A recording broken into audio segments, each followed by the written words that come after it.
Yes, I killed them, but I did not strangle them, but led them into a forest and later into a pool of water. I can only account for 2 bodies, but the last body, I have no idea where it could be by now. Jane Wanjiru versus the Republic. This is Case Files. Hata wa leo siwezi nikakuelezea kilinisika mpaka nikafika kuua watoto wangu. She says she loved her 3 children just like any mother. But the state says she killed and she belongs in jail. Since 2003, living a day as it comes at the Langata Women's Prison has been the way of life for Jane Wanjiru. Up until July 2003, Jane Wanjiru was the mother to 5-year-old Kenneth Mureithi, 4-year-old Anton Kinyua, and the youngest 1-year-old in the family of a single mother, Nicholas Nderitu. Jane Wanjiru said she had a stressful life, struggling day after day, and the culmination was the murder of her own 3 children. Na sasa yeye mwenyewe ndiye ananielezea, wewe mwenyewe ndiye utaenda kubeba vitu zako ufanye nini ukuje. Nikamwambia mimi siwezi nikakaa huku kwa boma ya wenyewe. Jane Wanjiru, mother, had been thrown out of a rental house. They were forced to seek refuge in a friend's place. The mother and daughter spent the night in one house. 2 of her children were moved to another friend's house. 4 days later, Jane Wanjiru went for her 2 children, brought them to the house where she and her mother were now putting up. That night, Jane Wanjiru says it was time to leave her nagging mother behind. Jane wanted to catch a matatu to the nearest town, but along the way she changed her mind and did the most unspeakable thing. Sasa mimi nikachukua bag zangu, nikaambia vijana wangu twende, tukaenda. Sasa mimi nikiwa hapo katikati ya hiyo barabara, sijui sasa kenye kilinishika. Sasa mimi nikaingia kwa ile kichaka. Kuna mahali nilikuta pako na shimo kama borehole. Ile shimo ilikuwa na maji. Sasa mimi ile kitu ninajuaga saa hii sasa ninakuelezea hivi. Ninajuaga niliambia watoto wangu ingieni hapa. Na wao yani sijui na wao walikuwa aje. Wakaingia, ni wao wenyewe waliingia. Wakaingia. Yule mkubwa ndiye aliingia kwanza. Sasa vile aliingia ile shimo ni deep. Akaingia kwa maji, akafuta huyu mwingine juu alikuwa ameshikana mkono.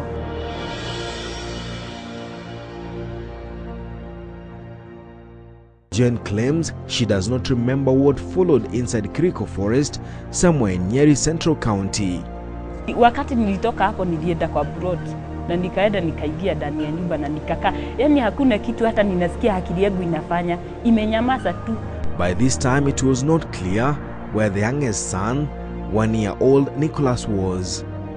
But it was the arrest of Jane and the account of her relatives who doubled up as witnesses that gave a picture of what exactly transpired between the 2nd of July and the 6th of July 2003 when the triple murders were committed. During her trial, 7 witnesses testified against her. It all started on the 2nd of July when 2 children, Ken and Anthony, were brought to Margaret Gathiga's house where they were to briefly stay as Jane Wanjiru looked for alternative shelter. On the 4th of July, she went for her 2 children at about 7 p.m. in the evening.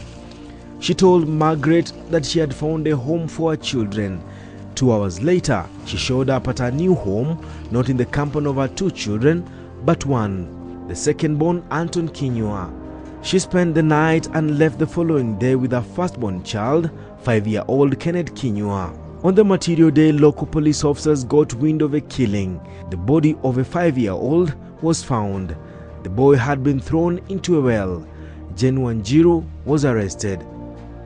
2 weeks later, Jane Wanjiru led police officers into a pit latrine where the body of her last-born child, Nicholas Nderitu, was discovered.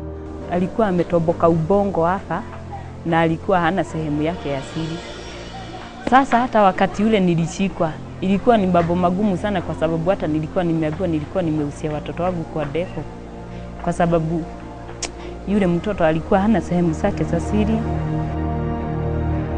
At the time, the body of her second-born child was still missing. It could later emerge that the 2 children were strangled before being dumped in the pit latrine and well respectively. The hunt for the third child in Kihoni Forest was not successful. They could not find the body. What could turn a single mother into a killer? Why will a mother turn against her own children? Hata wa leo nikianza kujifikiria, ninasikiaga tu niko na huzuni sana kwa sababu singependa na sikupenda kabisa. At the time Jenny Wanjiru told the court she had left her children with her mother and only later saw them at the mortuary and therefore did not know what happened to them. But Justice H.M. Mukwengu could not buy her story. The judge says the body of one of her children was recovered in a well which was near the house where the accused had spent the night. Justice Okwengu further added, as concerns Nicholas Ndiritu, this was Jane Wanjiru's 1-year-old son, a toddler whose whereabouts the accused should have known. Before sending Jane Wanjiru to hang, the judge acquitted her of the second count of murder, that of Anton Kinyua, whose body has never been recovered. 9 years and a lifetime to spend in prison, Jane says several events in her life contributed to the grisly murder. Hatufanyagi juu ya kupenda, ni shida. Yani unaingia labda kwa shida ingine kubwa mpaka inabidi ukatenda kitendo kenye utaishi ukikumbuka maisha yako yote. Juu kama mimi sikuwa naona kama ninaweza kaa. Hata mimi nilikuwa naambia Mungu tu anishukue kwa sababu sikuwa nasikia kama Mungu anaweza nisamehe kosa ya kuua watoto wangu. Jane got pregnant when she was 16, survived an abusive marriage, and a mother, she says, was out to make her suffer. An appeal against her sentence was dismissed and Jane is now staring a lifetime behind bars. He was brought up in a family setup.